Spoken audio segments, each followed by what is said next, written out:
तो भाई लोग कैसे हो। आज मैं आप लोग के लिए लेके आया हूँ राजा का न्याय। चलिए कहानी स्टार्ट करते हैं। अवंती का राजा चंद्रसेन बहुत ही दयालु, न्यायप्रिय तथा प्रजा का हित चाहने वाला था। उसके राज्य में हर कोई खुशहाली तथा समृद्धि छाई हुई थी। दिन भर वह प्रजा के कार्यों में व्यस्त रहता था। मंत्री जी, इस गांव के लोगों को बहुत दूर से पानी लाना पड़ता है। आप इस गांव में जल्द से जल्द 2 कुएं खुदवा दें। जो आज्ञा महाराज। और शाम को, पिताजी चोर सिपाही वाला खेल तो बहुत हो चुका, अब शिकारी वाला खेल खेला जाए। तो फिर कीजिए शुरू। महाराज, आप भी बच्चे के साथ बच्चा बन जाते हैं। आपको मालूम है आपको ज्वर है, फिर भी विश्राम करने की बजाय आप खेल में लगे हैं। महारानी, हम तो बस यूं ही जरा कुंवर को बहला रहे थे। कुंवर, पिताजी का स्वास्थ्य ठीक नहीं है, अब आप इन्हें विश्राम करने दीजिए। नहीं माँ, हम अभी और खेलेंगे। कुंवर जिद नहीं किया करते। जाइए वीर सिंह के साथ खेल लीजिए। आपने हमारा खेल बिगाड़ दिया, हम आपसे कभी नहीं बोलेंगे। रूठिए मत कुंवर, हमारे पास तो आइए। ओह, रूठ कर चला गया। आपको ऐसा नहीं करना चाहिए था महारानी। मालूम है आपको कितना ज्वर है। ज्वर है तो क्या हुआ महारानी, आप जानती हैं कुंवर तो हमारे जिगर का वह टुकड़ा है जिसे सीने से लगाकर हम दुनिया के सभी दुख दर्द भूल जाते हैं। मुझे नहीं मालूम था मेरे कारण आपको इतना दुख पहुँचेगा। मुझसे गलती हुई महाराज। वह एक पल को भी हमसे अलग न हो। न जाने हमारा और उस मासूम का कितने दिनों का साथ है। और ये आप क्या कह रहे हैं महाराज। मैं बिल्कुल ठीक कह रहा हूँ महारानी यशोदा। सोचता हूँ आज आपको सच्चाई बता ही दूँ। कैसी सच्चाई महाराज। जब बहुत समय तक हमारी कोई संतान न हुई और संतान विहीन होने का दुख हमसे सहा न गया तो हम महर्षि कार्तिकेय के शरण में गए। राजन, आप हिमालय पर्वत पर गौतम ऋषि के पास जाएं, वे ही आपका दुख दूर कर सकते हैं। धन्यवाद महर्षि, मैं अभी हिमालय पर्वत की ओर प्रस्थान करता हूँ। मुझे रात होने से पूर्व महर्षि के आश्रम में पहुँच जाना चाहिए। महर्षि गौतम के चरणों में अवंती नरेश का सत सत प्रणाम। दीर्घायु भव। आइए राजन, मेरे पास आइए। मैं जानता हूँ आप संतान की कामना लेकर मेरे पास आए हैं। आपकी कामना जरूर पूरी होगी। आप काफ़ी थके हुए हैं, आप भोजन करके रात को यहीं विश्राम कीजिए, सवेरे आपसे बात होगी। जैसी आज्ञा महाप्रभु, आपके आशीर्वाद से मेरा जीवन सफल हो जाएगा प्रभु। अगले दिन सवेरे, लीजिए राजन, यह अभिमंत्रित फल रात होने से पूर्व महारानी को इसके बारे में बिना कुछ बताए खिला दीजिए। आप एक तेजस्वी पुत्र के पिता बनेंगे। महर्षि, आपने इस निराश पिता की झोली में दुनिया की सारी खुशियां डाल दी। अब देर न कीजिए राजन, रात होते ही इस फल का प्रभाव शून्य हो जाएगा। मैं अभी राजमहल की ओर प्रस्थान करता हूँ। और तेज मेरे घोड़े, और तेज। मुझे सांझ होने से पहले ही राजमहल पहुंचकर ये फल महारानी को खिलाना है। ए पर्वत, ए सूर्य, आज मैं दुनिया का सबसे सुखी इंसान हूँ। मुझे महर्षि ने इतनी खुशियाँ दे दी है कि मेरे पाँव जमीन पर नहीं पड़ रहे हैं। तभी ठहर जा मूर्ख। क्यों मूर्ख, तू अपनी खुशी में इतना मग्न हो गया कि सामने से चले आ रहे दुर्वासा ऋषि का प्रणाम करना तक भूल गया। क्षमा क्षमा क्षमा ऋषि, मुझसे भूल हुई। नहीं, तूने जानबूझकर हमारा अपमान किया है। तुझे इसका दंड भोगना ही होगा। जा, हम तुझे शाप देते हैं। दया प्रभु दया। जिस खुशी में मग्न होकर तूने हमारा अपमान किया है वह खुशी तुझे मिलने के बाद जल्द ही छीन जाएगी। ऐसा अनर्थ मत कीजिए ऋषिवर, ऐसा अनर्थ मत कीजिए। चिंतित होकर महाराज पुनः गौतम ऋषि के पास पहुँचे। यह अच्छा नहीं हुआ राजन, यदि दुर्वासा ऋषि ने शाप दे ही दिया है तो अब मैं इसमें कुछ नहीं कर सकता। है राजन, दुर्वासा ऋषि के क्रोध से तो देवता तक कांपते हैं। न जाने कितने देवताओं को अपने शाप से पत्थर का शिला बना चुके हैं। मुझे मालूम न था मेरी खुशी इतनी जल्दी छीन जाएगी। अब क्या होगा महर्षि। राजन, अब होनी को भगवान के भरोसे छोड़कर फौरन राजमहल लौट जाओ। देखो, सूर्य डूबने में कुछ ही घंटे शेष रह गए हैं। अब चारा ही क्या है महर्षि। यशोदा, आज भी मैं उस सांप को याद करके कांप उठता हूँ। हे भगवान, ये तो बहुत बुरा हुआ। मैं दोबारा महर्षि दुर्वासा की शरण में गया भी था, लेकिन वे दोबारा 30 वर्षों की तपस्या के लिए हिमगिरी पर्वत पर जा चुके थे। चलिए, रात बहुत हो गई, अब सोया जाए। भगवान पर भरोसा कीजिए, हमारे कुंवर को कुछ नहीं होगा। मैं सवेरा होते ही विक्रम भैया से कह दूंगी कि कल से कुंवर का खास ख्याल रखें। हाँ, यह ठीक रहेगा। महारानी शायद अपने विश्वास पात्र भाई के इरादों से अनभिज्ञ थी। देखिए, हमारा वीर सिंह कैसा राजकुमार जैसा लग रहा है। क्यों बार बार ऐसा कहकर मेरे सीने पर चोट करती हो संयोगिता। काश मैं अपने लाडले को अवंती की गद्दी पर बैठा पाता। हमने भी क्या सपना संजोया था, एक दिन हमारा वीर सिंह अब अवंती की गद्दी पर बैठेगा। लेकिन क्या करें, हमारा सपना पूरा होने से पहले ही ये रास्ते का कांटा कुंवर पैदा हो गया। तो निकाल फेंकिए इस कांटे को अपने रास्ते से। कई बार तो प्रयत्न कर चुका हूँ, लेकिन न जाने हर बार कौन सी शक्ति उसे बचा लेती है। चलिए, बकरे की माँ कब तक खैर मनाएगी, कभी तो आपका दांव लगेगा ही। मैं कहती हूँ इस काम को जल्दी निपटा दीजिए, अभी कुंवर नादान है, नासमझ है। ठीक कहती हो, कुंवर कल को बड़ा हो जाएगा तब उसे रास्ते से हटाना बड़ा ही मुश्किल हो जाएगा। अरे याद आया, कुंवर रोजाना तीरंदाजी करने सुंदर बन जाता है, कल उसका अंगरक्षक भी नहीं होगा। काम जरा होशियारी से करना, महाराज के गुप्तचर हर और फैले रहते हैं। जहाँ कुंवर तीरंदाजी करते थे वहीं पास में एक इच्छाधारी नाग और नागिन का जोड़ा रहता था। लो आ गया नन्हा तीरंदाज, सचमुच इसके हाथ में जादू है, इतना अचूक निशाना लगता है कि आश्चर्य होता है। बड़ा होनहार बालक है कुंवर, मन करता है इसकी तीरंदाजी का जादू देखती ही रहूं, लेकिन तुम्हें तो नागलोक जाना है। अरे हाँ, मैं तो भूल ही गई, आप यहाँ इसका जादू देखिए, मैं नागलोक का चक्कर लगा कर आती हूँ। अरे ये कौन दुष्ट व्यक्ति कुंवर पर निशाना ताक रहा है।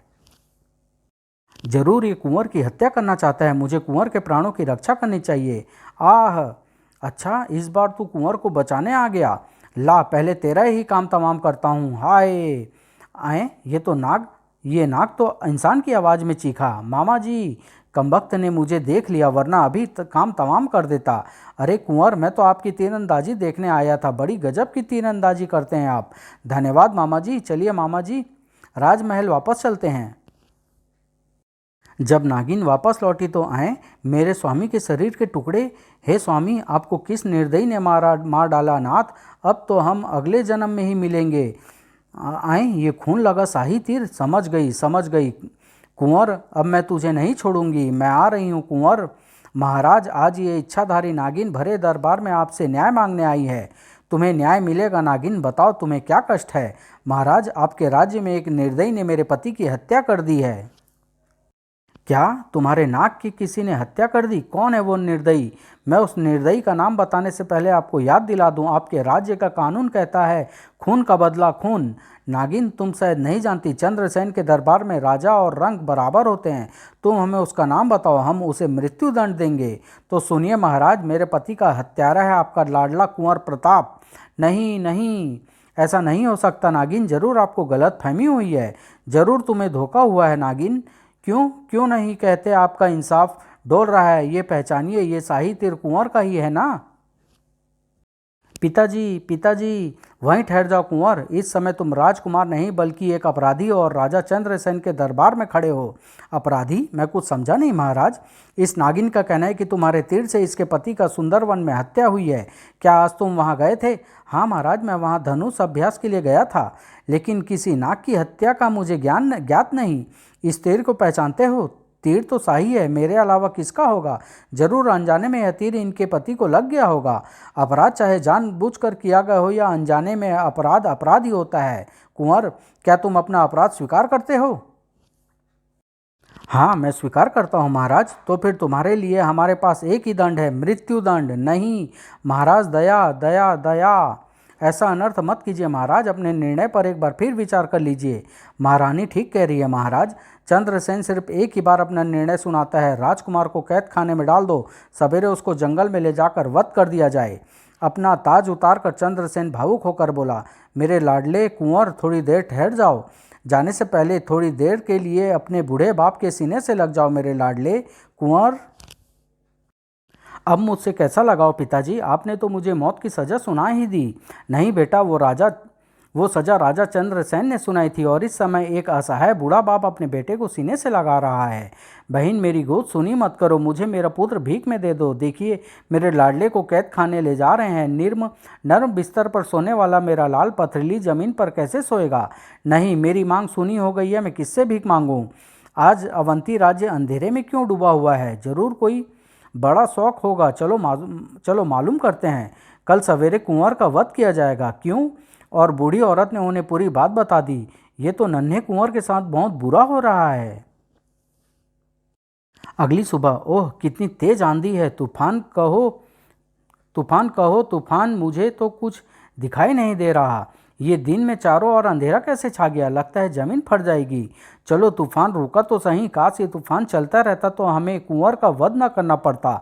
सच बताएं कुंवर, हम आपका वध नहीं कर सकते। हिम्मत से काम लीजिए, मैं तैयार हूँ, मेरा वध कर दीजिए। हमें माफ़ करना कुंवर। खचाक। हाय कुंवर, ये क्या हुआ? ये क्या नीलम, कुंवर का तो वध हो गया?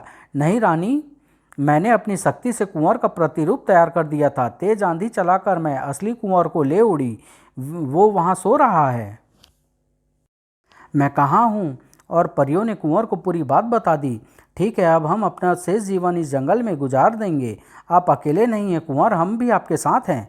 तुमने क्रोध के वशीभूत होकर कुंवर का वध कराकर अच्छा नहीं किया नागिन। मैं क्रोध में अंधी हो गई थी, पर अब अपने किए पर मुझे पश्चाताप हो रहा है। सजा तो वास्तव में उन बूढ़े माता पिता को मिली है जो अपने कमरे में कुंवर की याद में बिलख बिलख कर रो रहे हैं। मैं और कुछ तो नहीं कर सकती, उन्हें जाकर सांत्वना तो दे सकती हूँ। हे ऋषि, तू इतना कठोर हृदय था क्या? तुम्हारे अपमान की कीमत एक मासूम बच्चे की जान थी? बिना आज्ञा प्रवेश के लिए क्षमा चाहती हूँ महाराज। मैं अपने किए पर बहुत शर्मिंदा हूँ। मैं अपने आप को कुंवर के वध का उत्तरदायी मानती हूँ और इसका प्रायश्चित करना चाहती हूँ। अगर तुम सचमुच प्रायश्चित करना चाहती हो तो मुझे सिर्फ एक वचन दो, जीवन में प्रतिशोध की आग में जलकर कोई कदम नहीं उठाओगी जैसे कल उठाया था। मैं वचन देती हूँ महाराज। अच्छा, अब मुझे आज्ञा दीजिए। जो ही वह एक कक्ष की ओर से गुजरी, ये इस कक्ष में से हंसने की आवाज़ कैसी आ रही है, देखना चाहिए। हा हा हा, संयोगिता, ईश्वर जब देता है छप्पड़ फाड़ कर देता है। आज मुझे भी यकीन हो गया। आपने कुंवर को मारने के कितने प्रयास किए, लेकिन हर बार बच जाता था, और अब मरा भी तो बेमौत। कोई नहीं जानता उस नाग की हत्या मैंने की थी। हा हा हा, और दंड भोगना पड़ा कुंवर को। चलो, हमारे वीर सिंह का रास्ता साफ तो हुआ।